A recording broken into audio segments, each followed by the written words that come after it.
اما بعد فاعوذ باللہ السمیع العلیم من الشیطان الرجیم بسم اللہ الرحمن الرحیم وَإِذْ أَخَذْنَا مِيثَاقَ بَنِي إِسْرَائِيلَ لَا تَعْبُدُونَ إِلَّا اللَّهَ وَبِالْوَالِدَيْنِ إِحْسَانًا وَإِذْ أَخَذْنَا اور جب ہم نے لیا میثاق بنی اسرائیل پختہ عہد بنی اسرائیل سے لا تعبدون الا اللہ کہ تم نہیں عبادت کرو گے مگر اللہ تعالیٰ کی وبالوالدین احسانہ اور والدین کے ساتھ احسان کرو گے وذی القربہ اور قریبی رشتہ داروں کے ساتھ والیتامہ اور یتیموں کے ساتھ والمساکین اور مسکینوں کے ساتھ بھی احسان کرو گے وقولوا للناس حسنا اور کہو گے لوگوں کو اچھی بات واقیموا الصلاۃ وآتوا الزکاۃ اور نماز قائم کرو گے اور زکوٰۃ ادا کرو گے ثم تولیتم پھر گئے الا قلیلا منکم مگر تھوڑے تم میں سے وانتم معرضون اور تم اعراض کرنے والے تھے، منہ موڑنے والے تھے۔ اس آیت میں اللہ تعالیٰ نے اس عہد کا ذکر کیا ہے جو اللہ تعالیٰ نے بنی اسرائیل سے عہد لیا تھا۔ بنی اسرائیل سے اللہ تعالیٰ نے متعدد عہد لیے، جن میں سے کچھ یہ بھی تھے۔ سب سے پہلا عہد اس آیت میں جو اللہ تعالیٰ نے بنی اسرائیل یعنی یہود و نصارہ سے لیا وہ یہ تھا کہ اللہ کے علاوہ کسی دوسرے کی تم عبادت نہیں کرو گے، اللہ کے علاوہ کسی کی پوجا نہیں کرو گے، صرف ایک اللہ کی ہی عبادت کرو گے۔ دوسرا وعدہ یہ لیا تھا کہ والدین کے ساتھ احسان کرو گے۔ تیسرا وعدہ یہ لیا تھا کہ قریبی رشتہ داروں کے ساتھ، یتیموں اور مسکینوں کے ساتھ بھی اچھا سلوک کرو گے۔ اور یہ بھی وعدہ لیا تھا کہ وقولوا للناس حسنا، عام لوگوں کو بھی تم اچھی بات کہو گے، یعنی ان کے ساتھ اچھے کردار اور اچھے اخلاق کے ساتھ تم پیش آؤ گے اور ان کے ساتھ گفتگو بھی اچھے انداز سے کرو گے۔ اور اس کے ساتھ یہ بھی وعدہ لیا تھا کہ نماز قائم کرتے رہو گے، زکوٰۃ ادا کرتے رہو گے۔ تو یہ وعدہ جو اللہ تعالیٰ نے بنی اسرائیل سے ان آیات میں لیا تھا، یہی تلقین، یہی تعلیم اللہ تعالیٰ نے امت محمدیہ کو بھی دی ہے کہ تم بھی اللہ کے سوا کسی کی عبادت نہ کرنا، والدین کے ساتھ احسان کرنا، قریبی رشتہ داروں، یتیموں، مسکینوں کے ساتھ اچھا سلوک کرنا، لوگوں سے اچھے اخلاق سے پیش آنا، نماز پڑھتے رہنا، زکوٰۃ دیتے رہنا۔ جس طرح کہ قرآن مجید کے دوسرے مقامات پر یہ بات موجود ہے کہ اللہ تعالیٰ نے مسلمانوں کو، امت مسلمہ کو بھی اس بات کا حکم دیا۔ تو یہ ایک ایسی آیت ہے یا ایک ایسا حکم ہے کہ جس کے اندر ہم یہ کہہ سکتے ہیں کہ قرآن نے کہا ہے نا متعدد مقامات پر کہ قرآن مصدق لما معکم، یہ سابقہ کتابیں جو ہیں ان کی تصدیق کرنے والا ہے۔ تو اس آیت میں اللہ تعالیٰ نے سابقہ کتابوں کی اس قرآن کو تصدیق کرنے والا ثابت کیا ہے کہ سابقہ کتابوں میں تورات، انجیل وغیرہ کے اندر اللہ تعالیٰ نے بنی اسرائیل سے جو وعدے لیے تھے انہی کی مزید تاکید اور توثیق اللہ تعالیٰ نے قرآن مجید میں بھی فرما دی کہ جب ہم نے وعدہ لیا بنی اسرائیل سے، جو وعدے بنی اسرائیل سے لیے تھے تورات اور انجیل میں، وہی اللہ تعالیٰ نے احکامات مسلمانوں کو بھی قرآن مجید میں دے دیے۔ گویا قرآن نے اپنے سے پہلی کتابوں کی تصدیق کر دی اور ان کی تائید کر دی۔ تو اب اس میں یہ بات سمجھنے والی ہے کہ اللہ تعالیٰ نے اس میں سب سے پہلا عہد جو لیا تھا بنی اسرائیل سے کہ اللہ کے سوا کسی کی عبادت نہیں کرنی، دوسرا عہد یہ لیا تھا کہ والدین کے ساتھ احسان کرنا ہے۔ تو عبادت الہی یعنی اللہ کی توحید کے بعد دوسرا جو مسئلہ بیان کیا گیا ہے وہ ہے والدین کے ساتھ احسان کرنا۔ تو اس میں یہ بات ہمیں معلوم ہوتی ہے کہ جس طرح اللہ کے ساتھ شرک کرنا جائز نہیں، اسی طرح والدین کی نافرمانی کرنا بھی جائز نہیں۔ جس طرح اللہ کی توحید کی بہت اہمیت ہے، ایسے ہی والدین کے ساتھ حسن سلوک کی بھی بہت زیادہ اہمیت ہے۔ تو اللہ تعالیٰ فرماتے ہیں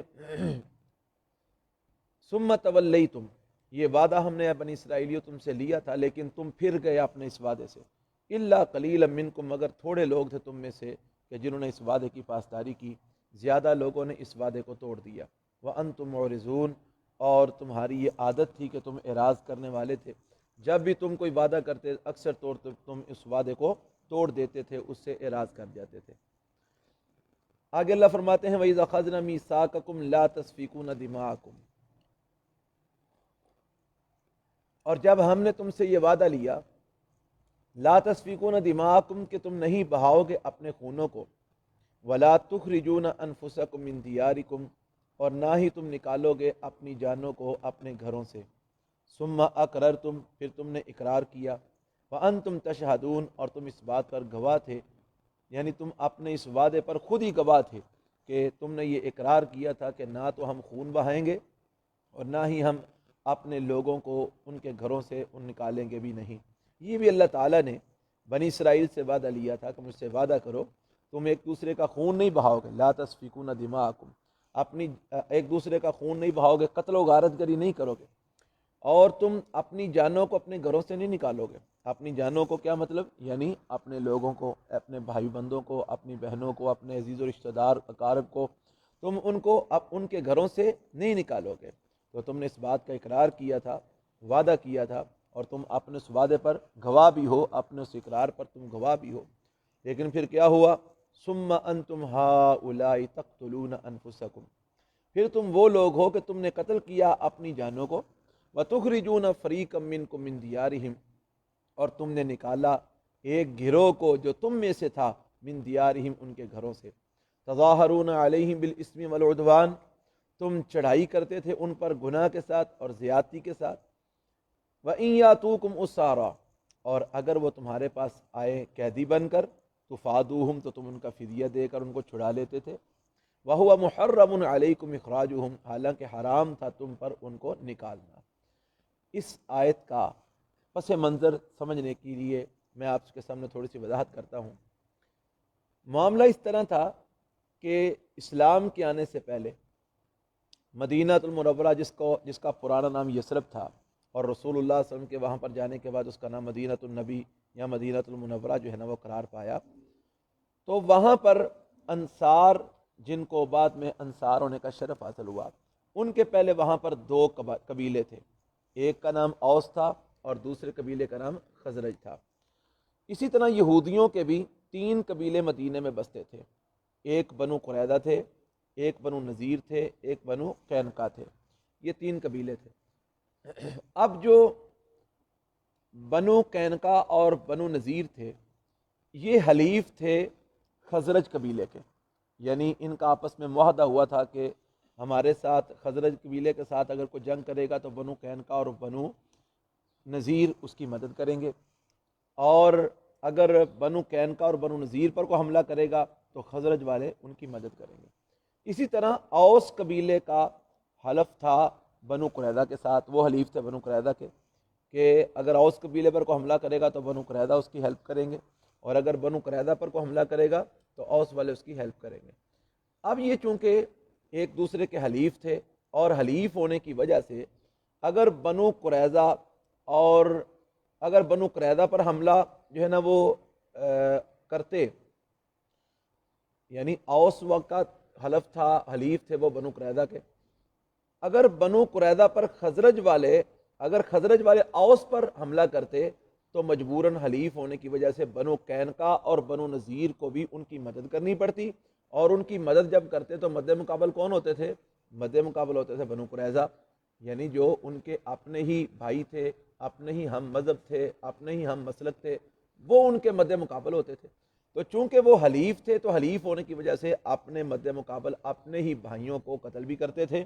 اپنے ہی بھائیوں کے گھر بھی لوٹتے تھے، اور اپنے ہی بھائیوں کو ان کے گھروں سے نکالتے بھی تھے۔ اور پھر جب جنگ ختم ہو جاتی تو ان کے اپنے بھائی، جو کہ ان کی اپنی جنگ کی صورت کے اندر ہی قیدی بن کر، مغلوب ہو کر قیدی بن جاتے، پھر بعد میں خود ہی ان کا فدیہ دے کر ان کو چھڑانا شروع کر دیتے۔ تو ان سے پوچھا جاتا کہ پہلے تم ان کے خلاف جنگ کر رہے تھے، تم نے ان کے خلاف جنگ کی، حالانکہ تمہارے بھائی تھے، تم نے ان کے خلاف جنگ کی جبکہ اللہ تعالیٰ نے تم کو منع کیا تھا کہ تم نے اپنے بھائیوں کو قتل نہیں کرنا، اللہ نے تم کو منع کیا تھا کہ تم نے اپنے بھائیوں کو گھروں سے نہیں نکالنا، ان کے گھروں کو نہیں لوٹنا، اللہ نے تم پر حرام کیا تھا، اور تم نے پھر بھی اپنے حلیفوں کی وجہ سے اپنے بھائیوں کو قتل بھی کیا، اپنے بھائیوں کے گھر بھی لوٹے، اپنے بھائیوں کو تم نے ان کے گھروں سے نکالا بھی۔ تو اب جب وہ قیدی بن گئے ہیں تو اب تم فدیہ دے کر ان کو چھڑا بھی رہے ہو، اگر فدیہ دے کر چھڑانا ہی تھا تو پہلے ان کو قتل ہی نہ کرتے، پہلے ان کے خلاف جنگ ہی نہ کرتے، پہلے ان کو قیدی نہ بناتے، تو اب تم ان کو چھڑا کیوں رہے ہو؟ تو وہ کہتے جی چھڑا اس لیے رہے ہیں کہ تورات کے اندر اللہ تعالیٰ نے ہمیں حکم دیا ہے کہ اگر تمہارا کوئی بھائی قیدی ہو جائے تو تم فدیہ دے کر اس کو چھڑا لو۔ تو اللہ تعالیٰ نے فرمایا تم اس بات پر تو عمل کر رہے ہو تورات میں جو لکھی ہے کہ اگر وہ قیدی ہو جائے تو ان کو چھڑا لو، تو تورات میں یہ نہیں اللہ تعالیٰ نے تم کو کہا تھا کہ تم ان کے خلاف، تم ان کو قتل نہ کرنا، تم ان کو گھروں سے نہ نکالنا، تم ان کے گھروں کو نہ لوٹنا، جی؟ تو اس معاملات میں ان احکامات پر تم عمل نہیں کرتے، اور یہ جو حکم ہے اس پر تم نے عمل کرنا شروع کر دیا ہے، یعنی جس پر مرضی ہے تمہاری اس پر عمل کرتے ہو، اور جس پر مرضی نہیں ہوتی اس کے اوپر عمل کرنا چھوڑ دیتے ہو۔ تو یہ اس کا پس منظر ہے، چونکہ وہ اوس اور خزرج کے حلیف تھے یہ تینوں قبیلے، بنو قینقاع، بنو نذیر اور بنو قریظہ۔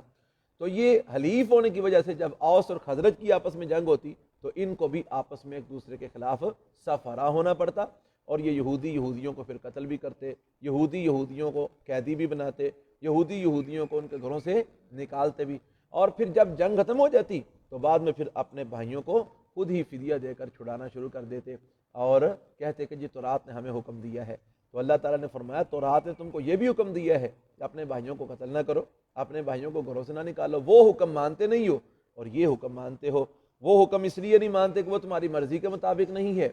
اور یہ حکم اس لیے مان لے تو یہ تمہاری مرضی کے مطابق ہے۔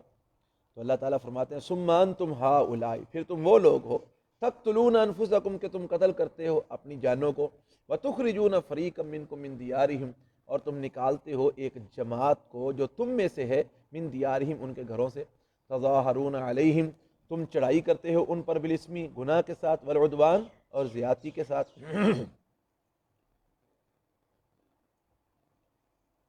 وَإِن يَأْتُوكُمُ السَّارَىٰ، اور اگر وہ آتے ہیں تمہارے پاس قیدی ہو کر، یعنی وہ تمہارے بھائی بند جو ہیں، تمہارے مذہبی بھائی یہودی، اگر وہ قیدی ہو کر تمہارے پاس آتے ہیں تو فادوہم، تو تم ان کا فدیہ دے کر ان کو چھڑا لیتے ہو۔ تو فدیہ کیوں دیتے ہو؟ کہ یہ تورات کا حکم ہے۔ تو تورات میں تو یہ بھی لکھا تھا کہ وَهُوَ مُحَرَّمٌ عَلَيْكُمْ إِخْرَاجُهُمْ، کہ ان کو ان کے گھروں سے نکالنا تم پر حرام ہے، ان کے گھر لوٹنا تم پر حرام ہے، تو اس حکم کو مانتے نہیں ہو اور فدیہ دے کر چھڑانے والے حکم کو مان لیتے ہو۔ افتؤمنون ببعض الکتاب وتکفرون ببعض، کیا بس تم کتاب کے بعض حصے پر ایمان لاتے ہو، وتکفرون ببعض اور بعض حصے کا انکار کرتے ہو، یعنی اپنی کتاب کا کچھ حصہ مانتے ہو اور کچھ کا انکار کرتے ہو، اس کے ساتھ کفر کرتے ہو۔ فما جزاء من يفعل ذلك منکم، بس کیا سزا ہے اس کی جو کرے یہ کام منکم تم میں سے، الا خزی فی الحیات الدنیا، مگر رسوائی ہے دنیا کی زندگی میں، ویوم القیامت یردون الی اشد العذاب، اور قیامت کے دن وہ لٹائے جائیں گے سخت ترین عذاب کی طرف۔ وما اللہ بغافل عما تعملون، اور نہیں ہے اللہ تعالیٰ بے خبر اس چیز سے جو تم اعمال کرتے ہو۔ تو اس میں اللہ تعالیٰ نے یہودیوں کا یہ طرز عمل بیان کیا ہے کہ وہ کتاب کے بعض حصے پر ایمان لاتے ہیں اور بعض حصے کا انکار کرتے ہیں۔ تو ان کی سزا کیا ہے؟ ان کی سزا یہ کہ دنیا میں رسوائی اور آخرت کے اندر جو ہے نا وہ سخت ترین عذاب۔ تو آج امت مسلمہ بھی اسی عمل کے اندر جو ہے نا وہ پڑ چکی ہے، اسی عمل کا مرتکب ہو رہی ہے کہ امت مسلمہ بھی قرآن کے اس حصے کو مانتے ہیں جو ان کی مرضی کے مطابق ہوتا ہے، اور جو ان کی مرضی کے مطابق نہیں ہوتا اس کو چھوڑ دیتے ہیں۔ یہی وجہ ہے کہ امت مسلمہ کثیر تعداد میں ہونے کے باوجود بھی یہ دنیا میں ذلیل ہو رہے ہیں، رسوا ہو رہے ہیں۔ اس کا سبب کیا ہے؟ دیگر اسباب میں سے ایک سبب یہ بھی ہے کہ یہ قرآن کے بعض حصے کو مرضی کے مطابق دین کو مانتے ہیں اور جس پر مرضی نہیں ہوتی اس کو چھوڑ دیتے ہیں۔ تو اللہ تعالیٰ محفوظ فرمائے اگر اسی حالت میں ہم رہے تو دنیا میں بھی ذلت اٹھائیں گے اور آخرت میں بھی ہمیں سخت ترین عذاب سے دوچار ہونا پڑے گا۔ اس لیے ضروری ہے کہ ہم جو ہے نا وہ فوری طور پر قرآن مجید کے ساتھ ایسا سلوک کرنا چھوڑ دیں، ہم دین اسلام کے ساتھ ایسا سلوک کرنا چھوڑ دیں اور پورے کا پورا دین مانیں، جس طرح کہ اللہ تعالیٰ نے ہمیں حکم بھی دیا ہے، یا ایھا الذین آمنوا ادخلوا فی السلم کافہ، اے ایمان والو اسلام میں پورے داخل ہو جاؤ۔ مرضی کا دین مان کے اور جس پر مرضی نہ ہو اس کو چھوڑ دینا، یہ طریقہ کار ٹھیک نہیں ہے، اس کا انجام دنیا میں بھی ذلت ہے اور آخرت میں سخت ترین عذاب ہے۔ اللہ فرماتے ہیں اولئک الذین اشتروا الحیات الدنیا، یہ وہ لوگ ہیں جنہوں نے خریدا دنیا کی زندگی کو بالآخرتی، آخرت کے بدلے میں، یعنی یہ وہ لوگ جو مرضی کا دین مانتے ہیں اور جس پر مرضی نہیں ہوتی اس کو چھوڑ دیتے ہیں، یہ ایسے لوگ ہیں جنہوں نے دنیا کی زندگی کو آخرت کے بدلے میں خرید لیا، یعنی آخرت کے فوائد کو پس پش ڈال دیا اور دنیا کے فوائد کو سامنے رکھتے ہوئے انہوں نے دنیا کو راضی کرنے کی کوشش کی اور آخرت بنانے کی کوشش نہ کی۔ فرمایا یہ وہ لوگ ہیں جنہوں نے خریدا دنیا کی زندگی کو آخرت کے بدلے میں، فلا یخفف عنہم العذاب، بس نہیں ہلکا کیا جائے گا ان سے عذاب کو، ولا هم ینصرون، اور نہ ہی وہ مدد کیے جائیں گے۔ یعنی اگر یہ ایسی حالت میں ہی دنیا سے چلے گئے تو کل قیامت کے دن نہ ان سے عذاب ہلکا ہوگا جہنم کا، اور نہ ہی ان کی اللہ کے مقابلے میں کسی قسم کی مدد بھی نہیں کی جائے گی۔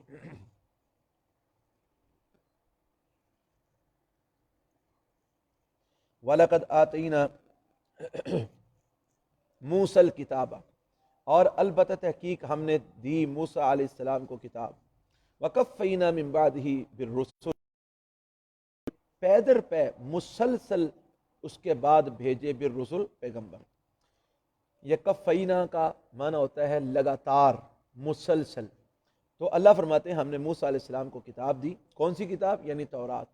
اور اس کے بعد ہم نے موسیٰ علیہ السلام کے بعد لگاتار مسلسل ہم نے رسول بھیجے۔ موسیٰ علیہ السلام کے بعد جو ہے نا وہ بے شمار رسول اور پیغمبر دنیا کے اندر جو ہے نا وہ آئے، اور لگاتار آئے، مسلسل آئے۔ تو اللہ فرماتے ہیں وقفینا، اور ہم نے مسلسل لگاتار بھیجے، من بعد ہی اس کے بعد، کس کے بعد؟ حضرت موسیٰ علیہ السلام کے بعد بالرسل، رسول۔ وآتینا عیسی ابن مریم البینات، اور ہم نے دی عیسیٰ ابن مریم علیہ السلام کو البینات، روشن دلیلیں۔ ہم نے عیسیٰ ابن مریم علیہ السلام کو واضح دلیلیں دیں، روشن دلیلیں دیں۔ کون سی واضح دلیلیں؟ کہ وہ جو معجزات اللہ نے عیسیٰ علیہ السلام کو عطا فرمائے تھے، کہ وہ اپنا ہاتھ پھیرتے تھے، مادر ذات اندھے کی بینائی لوٹ آتی، اپنا ہاتھ پھیرتے تھے پھل بحری والا تندرست ہو جاتا، اپنا ہاتھ پھیرتے تھے تو جس کو کوڑ کا مرض ہوتا اس کا کوڑ کا مرض ٹھیک ہو جاتا، اور جب کوئی گھر سے آتا تو اس کو بتاتے کہ تم گھر میں کیا کھا کے آئے ہو اور کیا تم جو ہے نا وہ گھر کے اندر ذخیرہ کر کے آئے ہو۔ قبر پر کھڑے ہو کر کہتے قم باذن اللہ، اور مردہ جو ہے نا وہ کھڑا ہو جاتا۔ تو یہ جو اللہ تعالیٰ نے نشانیاں حضرت عیسیٰ ابن مریم علیہ السلام کو عطا فرمائی، فرمایا وآتینا عیسیٰ ابن مریم البینات، اور ہم نے دی عیسیٰ ابن مریم علیہ السلام کو البینات، روشن دلیلیں۔ وأیدناہ بروح القدس، اور ہم نے اس کی مدد کی روح القدس کے ساتھ۔ روح القدس یہ کس کو بولتے ہیں؟ حضرت جبرائیل علیہ السلام کو روح القدس۔ ان کو روح القدس کیوں کہا جاتا ہے؟ روح القدس ان کو اس لیے کہا جاتا ہے کہ یہ امر تکوینی کے ساتھ ظہور میں آئے۔ امر تکوینی کا مطلب یعنی اللہ نے کن کہہ کر ان کو پیدا فرمایا۔ حضرت جبرائیل علیہ السلام اور دیگر جتنے بھی فرشتے ہیں ان کو اللہ نے کن کہہ کر بنایا ہے، تو اس کو کن کہہ کر جس چیز کو بنایا جائے اس کو کہتے ہیں امر تکوینی۔ تو امر تکوینی سے چونکہ یہ ظہور میں آئے اس لیے ان کو روح القدس کہا جاتا ہے، یعنی روح۔ تو اس روح کی جو نسبت ہے وہ قدس کی طرف کیوں کی گئی ہے؟ یہ ان کی نسبت قدس کس کو بولتے ہیں؟ اللہ کی ذات کو، اللہ تعالیٰ کی صفت ہے، تو اس کی نسبت اللہ کی طرف کی گئی ہے ان کو عزت دینے کے لیے۔ حضرت جبرائیل علیہ السلام کو اللہ تعالیٰ نے شرف دینے کے لیے، مقام دینے کے لیے، عزت دینے کے لیے، مرتبہ دینے کے لیے ان کی نسبت اپنی طرف کی ہے روح القدس، ٹھیک ہے جی۔ تو یہ حضرت جبرائیل علیہ السلام کا جو ہے نا وہ یہ روح القدس ان کو کہا جاتا ہے۔ اور ہم نے عیسیٰ ابن مریم علیہ السلام کی مدد کی بروح القدس، روح القدس کے ساتھ، یعنی حضرت جبرائیل علیہ السلام کے ساتھ۔ اسی طرح حضرت عیسیٰ علیہ السلام کو بھی کیا کہا گیا ہے؟ روح منہ۔ عیسیٰ علیہ السلام کے بارے میں بھی قرآن میں آپ پڑھتے ہیں نا، روح منہ، تو ان کو روح منہ یعنی اللہ کی طرف سے ایک روح، ان کو بھی روح منہ کیوں کہا گیا ہے؟ کیونکہ وہ بھی کن کے ساتھ پیدا ہوئے، یعنی ان کی پیدائش کا، ان کی جو پیدائش کا جو سسٹم ہے وہ عام انسانوں جیسا نہیں ہے، وہ مرد اور عورت کے ملاپ سے پیدا نہیں ہوئے، بلکہ اللہ تعالیٰ نے عیسیٰ علیہ السلام کو بھی کن کہہ کر حضرت مریم علیہ السلام کے بطن سے ان کو پیدا فرمایا۔ تو وہ بھی چونکہ امر تکوینی سے پیدا ہوئے اس لیے بھی ان کو روح منہ کہا گیا ہے۔ تو جبرائیل علیہ السلام کو بھی روح القدس اس لیے کہا گیا کہ یہ امر تکوینی یعنی کن سے اللہ نے ان کو پیدا فرمایا۔ تو فرمایا ہم نے جبرائیل علیہ السلام کی مدد کی روح القدس کے ذریعے۔ افکلما جاءکم رسول، ہم نے عیسیٰ بن مریم علیہ السلام کی مدد کی روح القدس کے ذریعے۔ تو افکلما جاءکم رسول، جب بھی آئے تمہارے پاس رسول، یعنی اللہ تعالیٰ یہودیوں سے مخاطب ہے، اے یہودیو افکلما جاءکم، جب بھی آئے تمہارے پاس رسول، بما وہ رسول اس چیز کو لے کر لا تہوا انفسکم جس کو تمہاری جانوں نے ناپسند کیا، استکبرتم تو تم نے تکبر کیا۔ یعنی جب بھی رسول میرے آئے اور ایسی چیز لے کے آئے جس کو تمہاری طبیعتوں نے پسند نہیں کیا، جو تمہارے مزاج کے مطابق نہ تھی، مزاج کے تمہارے خلاف تھی، اور ان کے مزاج کیسے تھے؟ ان کے مزاج تھے شرکیہ، ان کے مزاج تھے کفریہ، ان کے مزاج تھے اللہ رب العالمین کی ناشکری کے جو ہے نا وہ بنے ہوئے، ان کے مزاج تھے اللہ کی نافرمانی والے۔ تو رسول آ کر ان کو کیا کہتے تھے؟ اللہ کی فرما برداری کرو، شکر ادا کرو، شرک چھوڑ دو، کفر چھوڑ دو، اللہ اور اس کے رسول کے مطیع اور فرما بردار ہو جاؤ۔ تو جب رسول آئے تمہارے پاس، افکلما جاکم جب بھی آئے تمہارے پاس رسول بما اس چیز کو لے کر لا تہوا انفسکم جس کو تمہاری جانوں نے ناپسند کیا، استکبرتم تو تم نے تکبر کیا۔ تکبر کرنے کا مطلب کیا ہے؟ کہ تم نے اس کو ماننے سے انکار کر دیا۔ ففریقا کذبتم پس ایک گروہ کو تم نے جھٹلا دیا، یعنی انبیاء کا ایک گروہ اس کو تم نے جھٹلا دیا، وہ فریقا تقتلون اور ایک گروہ کو تم قتل کرتے تھے۔ حضرت زکریا علیہ السلام کو شہید کیا گیا، حضرت یحییٰ علیہ السلام کو شہید، عیسیٰ علیہ السلام کو جو ہے نا وہ انہوں نے سولی پر چڑھانے کی کوشش کی لیکن اللہ تعالیٰ نے ان کو بچا لیا۔ ایسے ہی کئی نبیوں کو جو ہے عیسیٰ علیہ السلام کو انہوں نے جھٹلا بھی دیا، زکریا علیہ السلام کو بھی انہوں نے جو ہے نا وہ جھٹلا دیا، پھر بعد میں ان کو یحییٰ علیہ السلام کو شہید بھی کر دیا، زکریا علیہ السلام کو شہید بھی کر دیا۔ تو کتنے ہی نبی ایسے آئے جن کو یہودیوں نے جھٹلایا، اور کتنے ہی نبی ایسے آئے جن کو یہودیوں نے قتل کیا۔ فرمایا ففریقا کذبتم پس انبیاء کے ایک گروہ کو کذبتم تم نے جھٹلایا، وفریقا تقتلون اور انبیاء کے ایک گروہ کو تم قتل کرتے تھے۔ وقالوا قلوبنا غلف اور انہوں نے کہا کہ ہمارا دل پردے میں ہے۔ یہ بھی یہودیوں کی بات ہے کہ جب نبی صلی اللہ علیہ وسلم یہودیوں کو سمجھاتے، ان کو درس دیتے، ان کو وعظ و نصیحت کرتے، تو یہودی آگے سے کہتے اے محمد ہمارے دل پردے میں ہیں، یعنی ہمارے دلوں پر تورات کا پردہ لپٹا ہوا ہے، اب ہمارے دلوں میں اور کوئی بات داخل نہیں ہو سکتی، ہمارے دلوں میں تمہاری بات اثر نہیں کر سکتی، کیونکہ ہمارا دل پردے میں لپٹے ہوئے ہیں، تورات کے پردے میں لپٹے ہوئے ہیں، اب اس میں کچھ اور داخل نہیں ہو سکتا۔ وقالو اور انہوں نے کہا قلوبنا غلف ہمارے دل پردے میں لپٹے ہوئے ہیں۔ اللہ تعالیٰ نے اس کا جواب دیا، فرمایا یہ بات نہیں کہ ان کے دل تورات کے پردے میں لپٹے ہوئے ہیں اس وجہ سے ان کے دلوں میں کوئی اور بات داخل نہیں ہو سکتی یا ان کے دلوں پر کوئی اور چیز اثر نہیں کرتی، یہ وجہ نہیں ہے، بلکہ اصل بات یہ ہے بل لعنہم اللہ بکفرہم ان کے دلوں میں اب کوئی بھی بات ہدایت والی داخل نہیں ہو رہی۔ اس کی وجہ کیا ہے؟ کہ ان پر اللہ تعالیٰ نے ان کے کفر کی وجہ سے لعنت فرمائی ہے۔ فَقَلِيلًا مَا يُؤْمِنُونَ بس بہت تھوڑا ہے جو وہ ایمان لاتے ہیں، یعنی تھوڑے زیادہ جو ہے نا وہ کفر کرتے ہیں، تو ان کے کفر کی وجہ سے اللہ نے ان پر لعنت فرما دی ہے۔ اس لعنت کی وجہ سے ان کے دلوں پر مہر لگ چکی ہے، اب ان کے دلوں میں کوئی ہدایت کی بات داخل نہیں ہوتی۔ تو باقی رہی یہ بات کہ وہ کہتے ہیں کہ ہمارے دل غلاف میں لپٹے ہوئے ہیں اس لیے کوئی بات ہمارے دلوں میں داخل نہیں ہوتی، تو یہ ان کا جھوٹ ہے، ایسی بات نہیں ہے، بلکہ حقیقت یہ ہے کہ بل لعنہم اللہ بکفرہم بلکہ ان پر اللہ نے لعنت فرمائی ہے ان کے کفر کی وجہ سے۔ فقلیلا ما یؤمنون بس تھوڑے ہیں جو وہ ایمان لاتے ہیں۔ ولما جاءہم کتاب من عند اللہ اور جب آئی ان کے پاس کتاب اللہ کی طرف سے، مصدق لما معہم ایسی کتاب جو تصدیق کرنے والی تھی اس چیز کی جو ان کے پاس ہے، یعنی ان لوگوں کے پاس جب اللہ کی طرف سے ایسی کتاب آئی جو تصدیق کرنے والی تھی جو ان کے پاس ہے۔ ان کے پاس کیا تھا؟ ان کے پاس تورات تھی، ہاں جی، عیسائیوں کے پاس انجیل تھی، یہودیوں کے پاس تورات تھی۔ تو جب ان کے پاس ایک ایسی کتاب آئی، کیسی کتاب؟ وہ کون سی کتاب تھی؟ وہ قرآن مجید، کہ قرآن مجید تو تورات کی بھی تصدیق کرتا ہے، قرآن مجید انجیل کی بھی تصدیق کرتا ہے۔ اور جب آئی ان کے پاس کتاب من عند اللہ اللہ کی طرف سے، مصدق لما معہم ایسی کتاب جو تصدیق کرنے والی تھی، جو سچا کہنے والی تھی اس چیز کو، معہم جو ان کے پاس ہے، تو کیا ہوا؟ انہوں نے اس کو ماننے سے انکار کر دیا، اس کتاب کو ماننے سے کیا کر دیا؟ انکار کر دیا۔ حالانکہ اس کتاب کے آنے سے پہلے وہ کیا کرتے تھے؟ وَقَانُوا مِن قَبْلُ يَسْتَفْتِحُونَ عَلَى الَّذِينَ كَفَرُوا اور تھے یہ یہودی اس کتاب کے آنے سے پہلے یستفتحون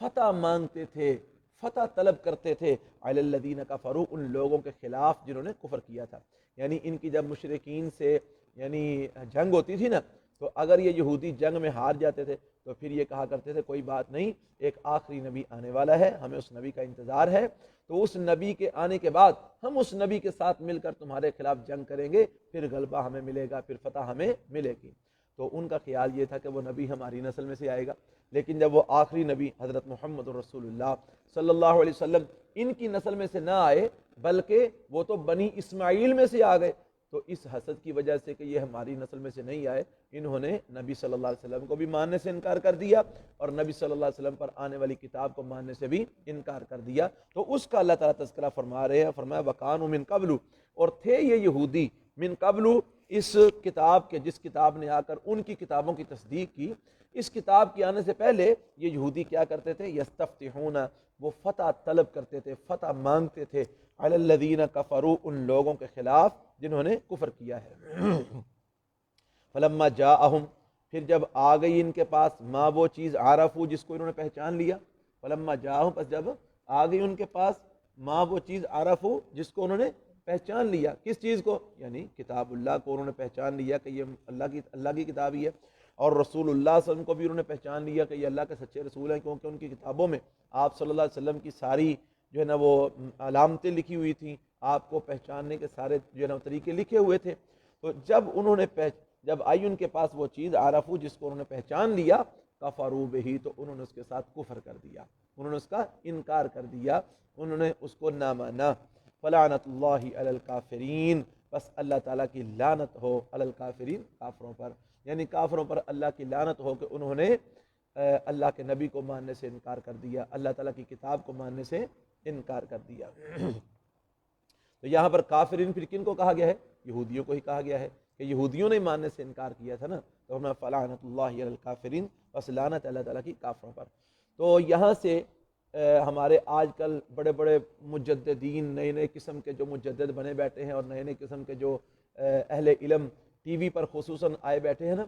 ان کو بڑی تکلیف ہوتی ہے جب کافروں کے بارے میں کوئی ایسا لفظ استعمال کیا جاتا ہے کہ وہ ان پر اللہ تعالیٰ کی لعنت ہو، ان پر اللہ کی پھٹکار ہو، ان کو بڑی تکلیف ہوتی ہے، اور پھر وہ طرح طرح کی دلیلیں ڈھونڈ کر لاتے ہیں کہ نبی صلی اللہ علیہ وسلم نے تو کبھی کافروں کے خلاف بد دعا نہیں کی تھی، نبی صلی اللہ علیہ وسلم نے تو کبھی کافروں کو یہ نہیں کہا تھا، وہ نہیں کہا تھا، حالانکہ بیچارے وہ جاہل ہے۔ قرآن کہہ رہے فلعنت اللہ علی الکافرین، اللہ کی لعنت ہو اوپر کافروں کے۔ تو جب قرآن کافروں پر لعنت کر رہا ہے، اس کا مطلب ہے کہ ایسے کافر جو صریح قرآن کا انکار کرتے ہیں، صریح محمد رسول اللہ صلی اللہ علیہ وسلم کا انکار کرتے ہیں اور آپ کے خلاف دشمنی اختیار کرتے ہیں، اور مسلمانوں کو جو ہے نا وہ اسلام کی وجہ سے ظلم و ستم ان پر کرتے ہیں اور ان کو قتل کرتے ہیں، تو ایسے کافر لعنت کے ہی مستحق ہیں، ان پر لعنت ہی برسائی جا سکتی ہے، ان کے لیے رحمت نہیں ہو سکتی۔ تو اس لیے قرآن کہتے ہیں فلعنت اللہ علی الکافرین، بس اللہ تعالیٰ کی لعنت ہے علی الکافرین، کافروں پر۔ بے سمجھترو بھی انفسہم، بری ہے وہ چیز کہ خریدا انہوں نے اس کے بیچ ڈالا انہوں نے اس کے بدلے میں انفسہم، اپنی جانوں کو۔ اشترا یشتری کا معنی چونکہ دونوں معنی ہو سکتے ہیں، خریدنا بھی ہو سکتا ہے، بیچنا بھی ہو سکتا ہے، تو اگر ہم جو ہے نا وہ بیچنا معنی کریں گے تو اس کا مطلب ہے کہ بری ہے وہ چیز کہ بیچ ڈالا انہوں نے اس کے بدلے میں اپنی جانوں کو، اور اگر اس کا معنی خریدنا کریں گے تو پھر معنی ہوگا بری ہے وہ چیز کہ جس کو انہوں نے خریدا اپنی جانوں کے بدلے میں۔ تو دونوں معنی اس کے ہو سکتے ہیں۔ بے سما، بری ہے وہ چیز، اشترو بہی، کہ بیچ ڈالا انہوں نے اس کے بدلے میں اپنی جانوں کو، یعنی اپنی جانیں بیچ کر انہوں نے وہ چیز خرید لی، اپنی جانوں کو جہنم کا ایندھن بنا کے انہوں نے وہ چیز خرید لی، وہ بڑی بری چیز ہے۔ وہ کون سی چیز ہے جو اپنی جانوں کو بیچ کر انہوں نے خریدی؟ ان یکفروا بما انزل اللہ، کہ وہ کفر کریں گے اس چیز کے ساتھ جس کو اللہ نے اتارا، بغین، بغاوت کرتے ہوئے، یعنی یہ چیز انہوں نے خریدی نا کہ جو اللہ تعالیٰ نے اتارا، اس اللہ کی اتاری ہوئی چیز کا انہوں نے انکار کرنا شروع کر دیا، اور انکار بھی دلیل کی بنیاد پر نہیں کیا بلکہ بغین، بغاوت کرتے ہوئے کیا، سرکشی کرتے ہوئے کیا، حسد کی بنا پر کیا اور بغض رکھتے ہوئے کیا، نہ کہ دلیل کے ساتھ کوئی انکار کرے نا تو بات کچھ اور ہوتی ہے، اور اگر دلیل بھی نہ ہو تو بندہ انکار کرے تو پھر وہ بغاوت ہوتی ہے، جی وہ پھر حسد ہوتا ہے۔ تو فرمایا کہ بری ہے وہ چیز، اشترو بہی، کہ بیچ ڈالا انہوں نے اس کے بدلے میں انفسہم، اپنی جانوں کو، ان یکفروا بما انزل اللہ، کہ وہ کفر کریں اس چیز کے ساتھ جس کو اللہ نے نازل فرمایا، بغین، بغاوت کرتے ہوئے اس کے ساتھ کفر کریں، اس کا انکار کریں۔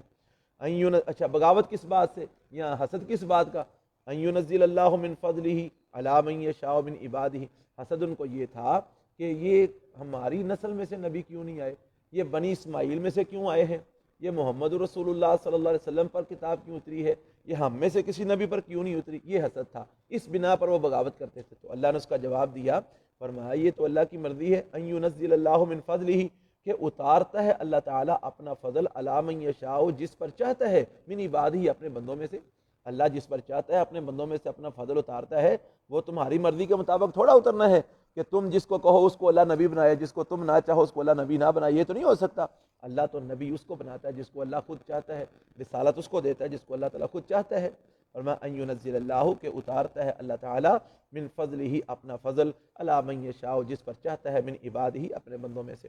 فباؤوا بغضب علی غضب، پس وہ لوٹے غضب کے ساتھ اوپر غضب کے، یعنی یہ لوگ کون سے لوگ؟ جنہوں نے اللہ رب العالمین کے اتارے ہوئے کا انکار کیا بغاوت کرتے ہوئے، اور انہوں نے نبی صلی اللہ علیہ وسلم کا انکار کیا اور اپنی جانوں کو بیچ کر کفر کو خرید لیا، تو ایسے لوگ فباؤوا بغضب علی غضب، غضب در غضب لے کر لوٹے، یعنی غضب در غضب کا مطلب کیا ہے؟ سخت ترین اللہ کی ناراضگی جو ہے نا وہ لے کر لوٹے۔ وللکافرین عذاب مہین، اور کافروں کے لیے عذاب ہے رسوا کرنے والا، ہاں جی، ذلت والا عذاب ہے کافروں کے لیے۔ وَإِذَا قِيلَ لَهُمْ آمِنُوا بِمَا أَنزَلَ اللَّهُ، اور جب ان کو کہا جاتا ہے ایمان لاؤ اس چیز کے ساتھ انزل اللہ، جس کو اللہ تعالیٰ نے نازل فرمایا ہے،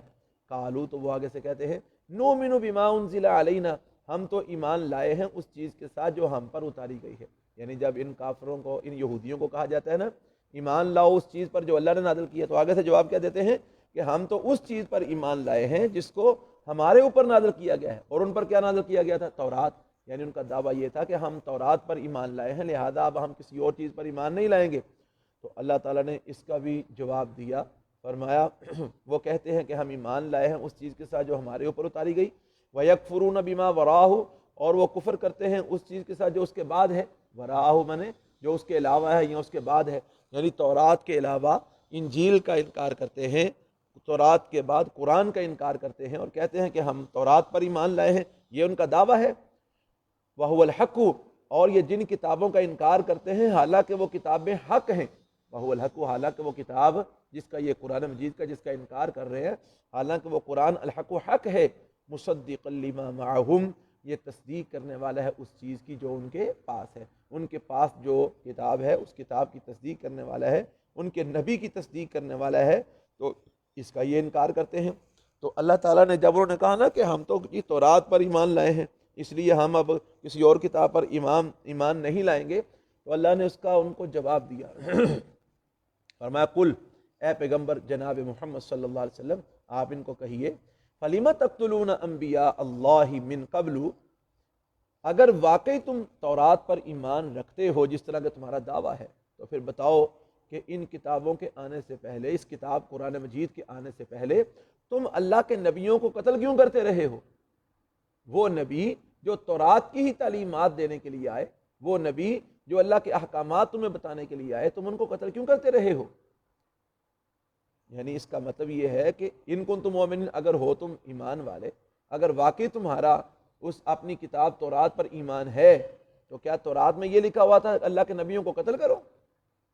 جھوٹ بولتے ہو تم، تمہارا تورات پر بھی ایمان نہیں ہے، تم تورات کے ساتھ بھی دھوکہ کرتے ہو، تم تورات کے ساتھ بھی فراڈ کرتے ہو، فریب دیتے ہو، تمہارا تورات پر بھی ایمان نہیں ہے۔ اگر تمہارا تورات پر ایمان ہوتا تو تم کبھی بھی اللہ کے نبیوں کو قتل نہ کرتے، تو تم تو اللہ کے نبیوں کو قتل کرتے رہے ہو، تو تمہارا اللہ کے نبیوں کو قتل کرنا اس بات کی دلیل ہے کہ تمہارا تورات پر بھی ایمان نہیں ہے۔ قل، اے پیغمبر صلی اللہ علیہ وسلم کہہ دیجئے، فَلِمَ تَقْتُلُونَ أَنْبِيَاءَ اللَّهِ، بس کیوں تم قتل کرتے رہے اللہ کے نبیوں کو، من قبل، اس سے پہلے، ان کنتم مؤمنین، اگر ہو تم ایمان والے، اگر واقعی تمہارا تورات پر ایمان ہے تو اللہ کے نبیوں کو کیوں قتل کرتے رہے ہو؟ اس کا مطلب یہ ہے کہ تمہارا تورات پر بھی ایمان نہیں ہے، تمہارا قرآن پر بھی ایمان نہیں، انجیل پر بھی ایمان نہیں، تمہارا تورات پر بھی ایمان نہیں ہے۔ آگے فرمایا وَلَقَدْ جَاءَكُم مُوسَىٰ بِالْبَيِّنَاتِ، اور البتہ تحقیق آئے تمہارے پاس موسیٰ علیہ السلام بالبینات، روشن دلائل لے کر، واضح دلیلیں لے کر تمہارے پاس موسیٰ علیہ السلام آئے۔ ثُمَّ اتَّخَذْتُمُ الْعِجْلَ مِن بَعْدِهِ، پھر تم نے بنا لیا بچڑے کو معبود اس کے بعد، وَأَنْتُمْ ظَالِمُونَ، اور تم تو تھے ہی ظالم، کیا مطلب؟ یعنی تم کہتے ہو ہمارا تورات پر ایمان ہے، موسیٰ علیہ السلام تمہارے پاس تورات لے کر آئے، موسیٰ علیہ السلام تمہارے پاس واضح دلائل لے کر آئے، تو جس نبی کے تم پیروکار بننے کا دعویٰ کرتے ہو، جس نبی کی لائی ہوئی کتاب پر تم ایمان لانے کا دعویٰ کرتے ہو، تم نے تو اس نبی کی نہیں مانی، تم نے تو اس نبی کی دعوت کو چھوڑ کر تم نے بچھڑے کو معبود بنا کے پوجنا شروع کر دیا، تم نے بچھڑے کی پوجا کرنی شروع کر دی۔ تو کیا موسیٰ نبی نے تمہیں کہا تھا بچھڑے کی پوجا کرو؟ کیا تورات میں لکھا تھا بچھڑے کی پوجا کرو؟ تو بچھڑے کی پوجا تم نے کی، تم نے موسیٰ نبی کی باتوں کو نہ مانا، تم نے اس کی تعلیمات کی خلاف ورزی کی۔ کیسا ایمان ہے تمہارا تورات پر؟ تم جھوٹ بولتے ہو، تمہارا تورات پر ایمان نہیں ہے۔ اگر تمہارا تورات پر ایمان ہوتا تو تم بچھڑے کی پوجا کیوں کرتے؟ اگر تمہارا اپنی کتاب پر ایمان ہوتا تو موسیٰ علیہ السلام کی لائی ہوئی دلائل کی مخالفت کیوں کرتے؟ تو حقیقت یہ ہے کہ وَأَنْتُمْ ظَالِمُونَ، اور تم تھے ہی ظالم، تم شروع سے ظالم ہی ہو۔ وَإِذْ أَخَذْنَا مِيثَاقَكُمْ، اور یہودیوں اس وقت کو بھی یاد کرو، أَخَذْنَا مِيثَاقَكُمْ، جب ہم نے لیا تھا تم سے پختہ وعدہ، وَرَفَعْنَا فَوْقَكُمُ الطُّورَ، اور ہم نے بلند کیا تھا تمہارے اوپر طور پہاڑ کو۔ یہودیوں کے پاس جب تورات آئی نا تو انہوں نے شرارتاً یہ کہہ دیا کہ ہم تو جی نہیں مان سکتے، ہمارے بس کی بات نہیں ہے جی، ہم نہیں تورات کو مان سکتے۔ اللہ رب العالمین نے طور پہاڑ کو اٹھا کے ان کے اوپر لا کے کھڑا کر دیا، اور میں مانتے ہو کہ نہیں مانتے؟ پھر کہنے لگے جی بالکل مانتے ہیں۔ لیکن جب انہوں نے ماننے کا دعویٰ کیا تب بھی قرآن کہتا ہے زبان سے اقرار کر رہے تھے کہ ہم نے سن لیا ہے، لیکن دل میں یہی کہہ رہے تھے ہم نے کون سا ماننا ہے۔ دل سے نہیں مانا تھا، صرف زبان سے انہوں نے اقرار کیا تھا۔ یعنی اللہ تعالیٰ یہودیوں کی خصلتوں کو بیان کر رہا ہے، یہودیوں کی حقیقت کو کھول کھول کے بیان کر رہا ہے۔ کون سے یہودی؟ جن کے آج ہمارے حکمران، جن کے ایجنٹ بنے ہوئے ہیں جی، وہ یہودی کہ جن کے بارے میں اللہ کا قرآن کہہ رہا ہے وَإِذْ أَخَذْنَا مِيثَاقَكُمْ، اس وقت کو یاد کرو جب ہم نے لیا تھا تم سے پختہ عہد، وَرَفَعْنَا فَوْقَكُمُ الطُّورَ، اور ہم نے بلند کیا تمہارے اوپر طور پہاڑ کو، اور ہم نے کیا کہا؟ خُذُوا مَا آتَيْنَاكُمْ بِقُوَّةٍ، پکڑو جو ہم نے تم کو دیا ہے مضبوطی کے ساتھ، جو ہم نے تم کو دیا ہے نا اس کو مضبوطی سے پکڑ لو، وَاسْمَعُوا، اور غور سے سنو۔ قالوا، تو انہوں نے آگے سے پتہ کیا کہا؟ سمعنا، ہم نے سن لیا ہے، اور دل میں کیا کہا؟ وعصینا، اور ہم نے نافرمانی کی ہے۔ یعنی زبان سے کیا کہتے تھے؟ ہم نے سن لیا ہے، لیکن دل میں کیا کہتے تھے؟ اساں کیڑا کو مننا ہے۔ ٹھیک ہے اقرار کر لو، کیڑا کو مننا ہے، کرنی تو اپنی مرضی ہے۔ تو اللہ فرماتے ہیں یہ ان کی حقیقت ہے، یہ ان کی خصلت ہے، جو کہتے ہیں نا ہمارا تورات پر بڑا ایمان ہے، خصلت ان کی یہ ہے کہ زبان سے کہتے تھے ہم نے سن لیا ہے، لیکن دل میں کہتے تھے وعصینا، اور ہم نے نافرمانی کی، ہم اپنی مرضی کریں گے، ہم نے کون سا اس کی بات کو ماننا ہے۔ قالوا، انہوں نے کہا سمعنا، ہم نے سنا، وعصینا، اور ہم نے نافرمانی کی۔ اللہ فرماتے ہیں وَأُشْرِبُوا فِي قُلُوبِهِمُ الْعِجْلَ بِكُفْرِهِمْ، اور پلا دی گئی ان کے دلوں میں بچھڑے کی محبت، بِكُفْرِهِمْ، ان کے کفر کی وجہ سے۔ ان لوگوں کے، ان یہودیوں کے دلوں میں وہ بچھڑے کی محبت، جس بچھڑے کی یہ پوجا کرتے تھے نا، اس کی محبت ان کے دلوں میں پلا دی گئی ان کے کفر کی وجہ سے۔ محبت ویسے ہی جو ہے نا وہ ایک مقولہ ہے کہ محبت اندھی ہوتی ہے۔ عربی کا ایک مقولہ ہے حب الشیء یعمی و یصم، کہ کسی بھی چیز کی محبت جو ہوتی ہے نا وہ انسان کو اندھا اور بہرا کر دیتی ہے۔ جب انسان کسی چیز کی محبت میں مبتلا ہو جاتا ہے نا، وہ چاہے کوئی بھی چیز ہو، چاہے کوئی انسان ہو، چاہے وہ کوئی مال ہو، چاہے وہ کوئی اور چیز ہو، تو جس چیز کی محبت میں انسان مبتلا ہو جاتا ہے نا، وہ اس کی محبت کے معاملے میں اندھا اور بہرا ہو جاتا ہے، اس کو نہ کچھ دکھائی دیتا ہے اور نہ کچھ سنوائی دیتا ہے۔ تو پھر مزید یہ کہ محبت اگر پانی کی طرح رگوں میں دوڑنے لگے تو پھر تے اکا بڑا گرک ہو جاتا ہے، پھر تے بندے نوں کسی اور چیز دی ہوش ہی نہیں رہندی ہے جی۔ جویں اج کل عاشق لگے پھردے نے، انہاں نوں نہ کھان دی ہوش نہ پین دی ہوش، ایسے عاشق نے کہ وہ بیچارے عشق دے وچ ہی وہ بھنگ پین لگ پیندے نے تے چرس سے سوٹے لان لگ پیندے نے، ان بیچاروں کو اپنے آپ کی بھی ہوش نہیں رہتی۔ تو اللہ فرماتے ہیں وَأُشْرِبُوا فِي قُلُوبِهِمُ الْعِجْلَ بِكُفْرِهِمْ، ان کے دلوں میں بچھڑے کی محبت پلا دی گئی۔ کیا مطلب؟ پہلے ہی اس کی محبت میں گرفتار تھے، مزید ان کے کفر کی وجہ سے کیا کیا گیا؟ ان کے دلوں میں اس کی محبت کو مزید مضبوط کر دیا گیا ہے جی، اور یہ اللہ رب العالمین کے ساتھ کفر ہی جو ہے نا وہ کرتے رہے۔ وَأُشْرِبُوا، اور پلا دی گئی فی قلوبہم العجلہ، ان کے دلوں میں بچڑے کی محبت، بکفرہم، ان کے کفر کی وجہ سے۔ قل، اے پیغمبر صلی اللہ علیہ وسلم فرما دیجئے، بئس ما یأمرکم بہ ایمانکم، بہت بری ہے وہ چیز کہ جس کا تم کو تمہارا ایمان حکم دیتا ہے، جس چیز کا تم کو تمہارا ایمان حکم دیتا ہے نا، یعنی یہ کہتے تھے نا جی ہمارا تورات پر ایمان ہے، تو تورات پر ایمان لانے کا دعویٰ کر کے کرتے کیا تھے؟ شرک کرتے کیا تھے؟ کفر کرتے کیا تھے؟ انبیاء کو قتل کرنا کرتے کیا تھے؟ جی اپنوں کا خون بہانا۔ تو اللہ تعالیٰ نے فرمایا اگر یہ تمہارا ایمان یہی ہے،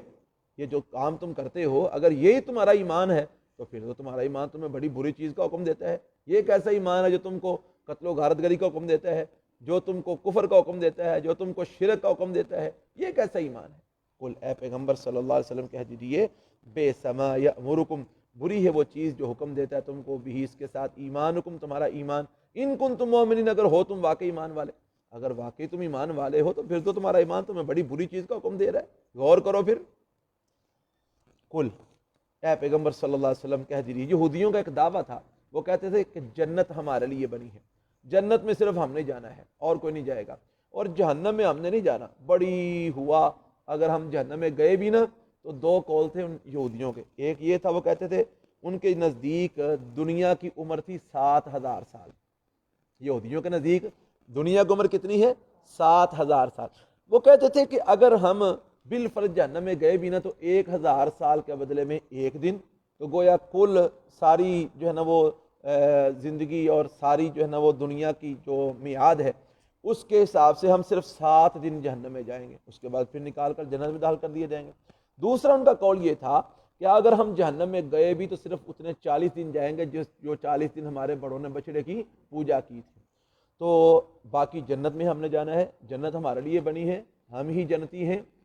تو اللہ تعالیٰ نے پھر ان کو یہ بھی ان کا منہ بند کر دیا ہے، جی ایسا جواب دیا کہ ان کی بولتی بند کر دی۔ فرمایا قل اے پیغمبر صلی اللہ علیہ وسلم ان کو کہیے ان کانت لکم الدار الاخرہ، اگر ہے تمہارے لیے آخرت کا گھر، عند اللہ اللہ کے ہاں، خالصۃ من دون الناس، خالص لوگوں کے علاوہ، یعنی لوگوں کو چھوڑ کر خالص آخرت کا گھر یعنی جنت وہ اللہ کے ہاں صرف تمہارے لیے بنا ہے، تو پھر فتمنوا الموت، پھر موت کی تمنا کرو۔ ایک انسان کو پتا ہو کہ یہ محل میرے لیے بنا ہے اور صرف میں نے ہی اس میں داخل ہونا ہے تو پھر تو اس کو لالچ ہوتا ہے نا، تمنا ہوتی ہے یار مجھے جلدی سے جلدی اس کی چابی ملے تاکہ جلدی سے جلدی میں اس محل میں جاؤں کیونکہ بنا ہی میرے لیے ہے۔ تو اللہ فرماتے ہیں اے یہودیو اگر تمہارا یہ دعویٰ ہے کہ جنت ہمارے لیے ہی بنی ہے، ہم نے ہی جنت میں جانا ہے، تو پھر موت کی تمنا کرو تاکہ جلدی سے جلدی تمہیں موت آئے اور فٹافٹ تم جنت میں جاؤ، کیوں نہیں موت کی تمنا کرتے؟ فرمایا قل اے پیغمبر صلی اللہ علیہ وسلم ان کو کہہ دو ان کانت اگر ہے لکم الدار الاخرہ تمہارے لیے آخرت کا گھر، عند اللہ اللہ کے ہاں، خالصتاً خالص، من دون الناس دوسرے لوگوں کے علاوہ، دوسرے لوگوں کے علاوہ صرف تمہارے لیے جنت اگر بنی ہے، فتمنوا الموت، تو پھر جنت میں جانے کا ذریعہ تو یہی ہے کہ موت آئے گی تو جنت میں جاؤ گے، پھر موت کی تمنا کرو ان کنتم صادقین اگر ہو تم سچے۔ اللہ تعالیٰ نے فرمایا وَلَن يَتَمَنَّوْهُ أَبَدًا بِمَا قَدَّمَتْ أَيْدِيهِمْ، اور ہرگز نہیں وہ تمنا کریں گے موت کی کبھی بھی، بما اس وجہ سے قدمت ایدیہم جو آگے بھیجا ہے ان کے ہاتھوں نے، ان کے ہاتھوں نے جو آگے بھیجا ہے نا، جو کمائی انہوں نے کی ہوئی ہے، اس وجہ سے یہ کبھی بھی یہ موت کی تمنا نہیں کریں گے، کبھی بھی جو ہے نا وہ مرنے کے لیے تیار نہیں ہوں گے۔ کیوں؟ ان کو پتہ ہے کہ حقیقت کچھ اور ہے، ہم جو دعوے کرتے ہیں وہ کچھ اور ہیں، حقیقت یہی ہے کہ ہم کفر کر رہے ہیں اور ہم نے جہنم میں جانا ہے، لیکن اوپر سے صرف اپنے جو ہے نا وہ رانجہ راضی کرنے کے لیے کہتے ہیں جی جنت میں ہم نہیں جانا ہے، حقیقت ان کو پتہ ہے کہ ہم نبی محمد صلی اللہ علیہ وسلم کا کفر کر رہے ہیں، یہ جانتے ہیں کہ ہم کتاب اللہ قرآن مجید کا انکار کر رہے ہیں اور اس کا انجام جہنم ہے۔ واللہ فرماتے ہیں وَلَن يَتَمَنَّوْهُ، اور ہرگز نہیں وہ تمنا کریں گے اس کی ابداً کبھی بھی، بما